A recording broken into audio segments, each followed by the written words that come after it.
प्रांजल ज्ञान गंगा में आप सभी का स्वागत है।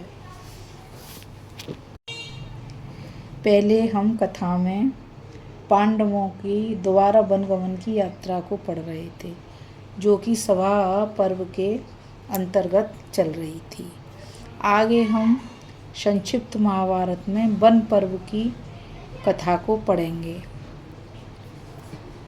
अब जो भी कथा आएंगी इस महाभारत में वो वन पर्व के अंतर्गत ही आएंगी, क्योंकि इस महाभारत में जितनी भी कथाएं हैं वो पर्व के हिसाब से हैं।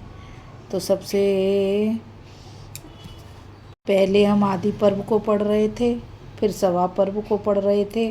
अब हम तीसरे पर्व में प्रवेश कर रहे हैं, जिसका कि नाम वन पर्व है। आप सभी मन लगाकर कथा को सुनिएगा और कथा को सुनने के बाद उसको अपने जीवन में उतारिएगा। यही इस कथा को कहने का हमारा लक्ष्य है। तो चलिए अब हम पढ़ते हैं वन पर्व। देखते हैं कि पांडव वन गमन को जा रहे हैं और उनकी प्रजा का उनके प्रति क्या प्रेम है। इस पाठ का नाम है पांडवों का वनगमन और उनके प्रति प्रजा का प्रेम। बोलिए श्री कृष्ण भगवान की जय। बोलिए श्री राधा रानी की जय।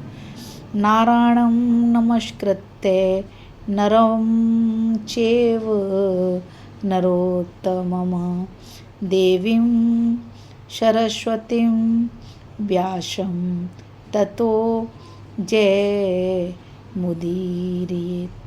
इस श्लोक का अर्थ इस प्रकार है। अंतर्यामी नारायण स्वरूप भगवान श्री कृष्ण, उनके सखा नवरत्न अर्जुन, उनकी लीला प्रकट करने वाली भगवती सरस्वती और उसके वक्ता भगवान व्यास को नमस्कार करके आसुरी संपत्तियों का नाश करके अंतकरण पर विजय प्राप्त कराने वाले महाभारत ग्रंथ का पाठ करना चाहिए। बोलिए श्री वेद व्यास जी की जय। बोलिए श्री भगवत महापुराण की जय। जन्मेजय ने पूछा, महर्षि, दुरात्मा दुर्योधन, दुशासन आदि ने अपने मंत्रियों की सहायता से कपट दूत में पांडवों को जीत लिया। इतना ही नहीं, उन्होंने बैरभाव बढ़ाने के लिए भला बुरा भी कहा। तदंतर मेरे पूर्वज पांडवों ने इस विपत्ति में पड़कर किस प्रकार अपना समय बिताया, उनके साथ वन में कौन कौन गए, वे वन में कैसा बर्ताव करते थे, क्या भोजन करते थे और कहाँ रहते थे, वन में उनके 12 वर्ष किस प्रकार व्यतीत हुए, परम सौभाग्यवती सत्यवादिनी राजकुमारी द्रौपदी ने किस प्रकार वन के दुखों को सहा। आप सब इन बातों का वर्णन करके मेरी उत्कंठा को शांत कीजिए। अब आप इस कथा में पहले ही सुन चुके हैं कि वैशंपायन जी जन्मेजय को यह कथा सुना रहे हैं और जन्मेजय इनके पांडवों के पूर्वज हैं, मतलब पांडव उनके पूर्वज हैं। तो जन्मेजय जिज्ञासा कर रहे हैं कि हे वैशंपायन जी, आप मुझको मेरे पूर्वजों के बारे में बताइए। अब वैशंपायन जी जन्मेजय को उनके पूर्वजों के बारे में क्या क्या बताते हैं, चलिए वैशव इस कथा में आगे आने वाला है। आप भी ध्यान देकर सुनिए और मैं भी ध्यान देकर आपको सुनाती हूँ। वैशंपायन जी ने कहा, जन्मेजय, महात्मा पांडव दुरात्मा दुर्योधन आदि के दुर्व्यवहार से दुखित और क्रोधित होकर अपने अस्त्र और शस्त्र और रानी द्रौपदी के साथ हस्तिनापुर से निकल पड़े। वे हस्तिनापुर के वर्धमानपुर के सामने वाले द्वार से निकलकर उत्तर की ओर चले। इंद्रसेन आदि 14 सेवक भी अपनी स्त्रियों के साथ शीघ्रगामी रथों पर सवार होकर उनके पीछे पीछे चले। जब हस्तिनापुर की जनता को यह बात मालूम हुई तो उसके दुख का पारावार न रहा। सब लोग शोक से व्याकुल होकर इकट्ठे हुए और निर्भयता के साथ भीष्म पितामह, आचार्य, द्रोण आदि की निंदा करने लगे।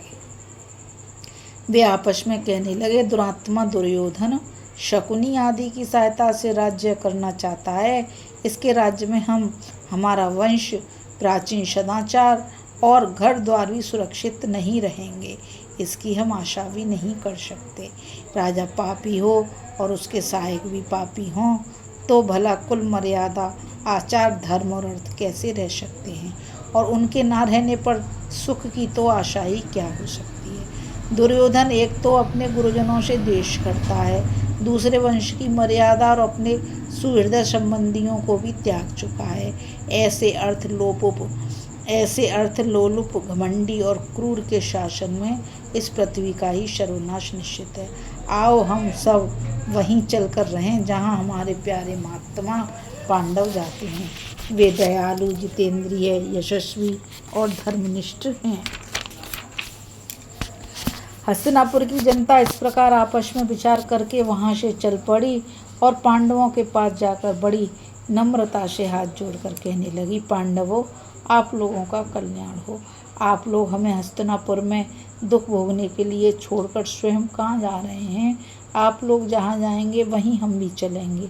जब से हमें यह बात मालूम हुई कि दुर्योधन आदि ने बड़ी निर्दयता से कपट धूत में हराकर आप लोगों को वनवासी बना दिया है, तब से हम लोग बहुत भयभीत हो गए हैं।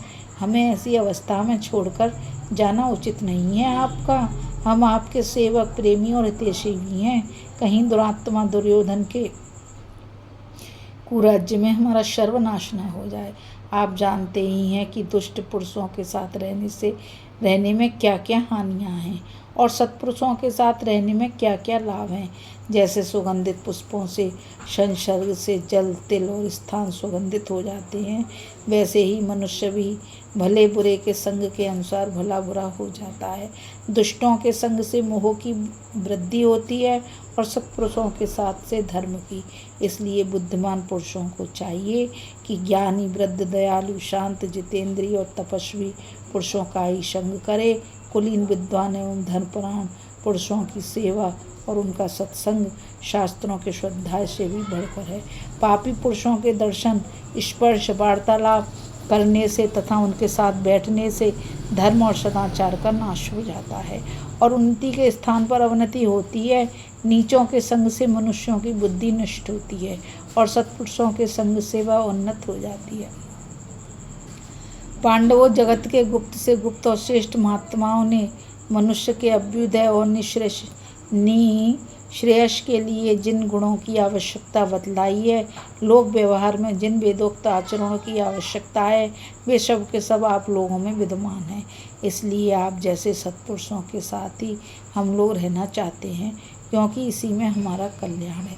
प्रजा की बात सुनकर धर्मराज युधिष्ठिर ने कहा, मेरे पूजनीय और आदरणीय ब्राह्मण आदि प्रजाजन, वास्तव में हम लोगों में कोई गुण नहीं है, फिर भी आप लोग स्नेह और दया के वश होकर हमसे गुण देख रहे हैं तो उसका वर्णन कर रहे हैं। यह बड़े सौभाग्य की बात है।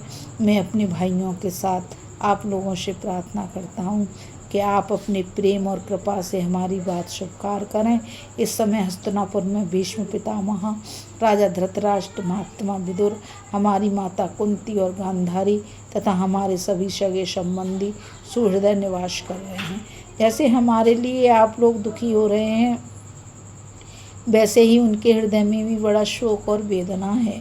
आप लोग हमारी प्रसन्नता के लिए वहाँ लौट जाइए और उनका पालन पोषण और देख रेख कीजिए। आप लोग बहुत दूर तक आ गए हैं, अब आगे ना चलें। मेरे जो स्वजन संबंधी आप लोगों के पास धरोहर के रूप में रखे हुए हैं, उनके साथ प्रेम का व्यवहार करें। मैं आप लोगों से अपने हृदय की सच्ची बात कह रहा हूँ। उन लोगों की रक्षा ही मेरा सबसे बड़ा काम है। आप लोगों के वैसा करने से मुझे बड़ा संतोष होगा और मैं उसे अपना ही सत्कार समझूंगा। जिस समय धर्मराज युधिष्ठिर ने अपनी प्रजा से यह बात कही, उस समय सब लोग बड़े आंत्र स्वर से हाय हाय पुकार उठे। पांडवों के गुण, स्वभाव आदि का स्मरण करके उनकी आकुलता की सीमा न रही और वे इच्छा न रहने पर भी पांडवों के आग्रह से लौट आए। जब पुरजन लौट गए तब पांडव रथ पर सवार होकर गंगा तट पर प्रमाण नामक बहुत बड़े बरगद के पास आए। उस समय संध्या हो चली थी। वहाँ उन्होंने हाथ मुँह धोया और केवल जलपान करके ही वह रात बिताई। उस समय बहुत से ब्राह्मण प्रेमवश पांडवों के पास आए।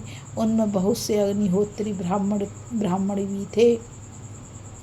उनकी मंडली में बैठकर पांडवों ने विभिन्न प्रकार की चर्चा करते हुए वह रात बिता दी।